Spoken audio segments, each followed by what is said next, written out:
जितना छोटा फॉर्मेट है और उसमें अगर आप डॉट बॉल करते हैं तो वो प्रेशर क्रिएट। পাকিস্তানের সুপার লিগ পিএসএল এ লাহোর কালান্দার্সের হয়ে ম্যান অব দ্য ম্যাচ হয়ে সংবাদ মাধ্যমে এসে রিশাদ হোসেনকে নিয়ে কেমন দুর্দান্ত সুসংবাদ দিলেন সালমান মির্জা, যা শুনে রীতিমতোই অবাক হয়ে গিয়েছিল গ্যালারিতে বসে থাকা সকল সুন্দরী নারী ভক্ত সমর্থকরা। হ্যাঁ দর্শক, তার ওই বিস্তারিত জানতে ভিডিওটি না টেনে শেষ পর্যন্তই দেখতে থাকুন।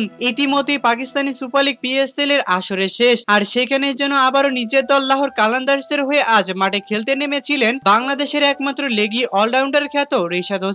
মাঠে খেলতে নেমেই যেন মাত্র 3 ওভার বোলিং করে 17টি রান খরচ করে গুরুত্বপূর্ণ 4টি উইকেট শিকার করে নিজের ম্যাচটাকে জিতিয়ে দিয়েছেন। তবে এত দুর্দান্ত পারফরমেন্স করার পরেও যেন ম্যান অব দ্য ম্যাচ দেওয়া হয়েছিল সালমান মির্জাকে। তাই তো সালমান মির্জা সংবাদ মাধ্যমে এসে এক সাংবাদিকের করা কঠিন প্রশ্নের জবাবে রিশাদ হোসেনকে উদ্দেশ্য করে বলেন, আজকে ম্যান অব দ্য ম্যাচ আমি নই, বরং বাংলাদেশ থেকে আসা রিশাদ ভাই। রিশাদ ভাই যদি আজকে এরকম দুর্দান্ত বোলিং এর তাণ্ডব না করতে পারতো তাহলে আমরা কোনোভাবে ম্যাচটা জয় পেতাম না। তাই তো আমি বলি আজকে ম্যান অব দ্য ম্যাচ আমাকে নয় বরঞ্চ রিশাদ ভাইকে দেওয়া হোক।